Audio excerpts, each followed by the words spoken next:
Apakah azam kewangan yang tuan-puan ingin capai?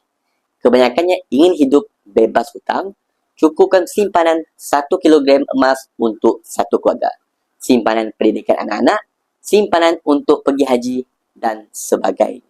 Bagi yang belum mula apa-apa simpanan, masih belum terlambat lagi tuan-puan.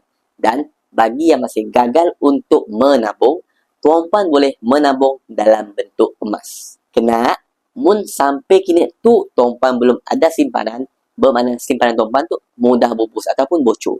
Dan emas adalah cara yang terbaik untuk sesiapa yang menghadapi masalah simpanan yang mudah bubus ataupun bocor. Menabung emas tu bukanlah untuk mencari formula kaya dengan dividen yang berlipat kali ganda.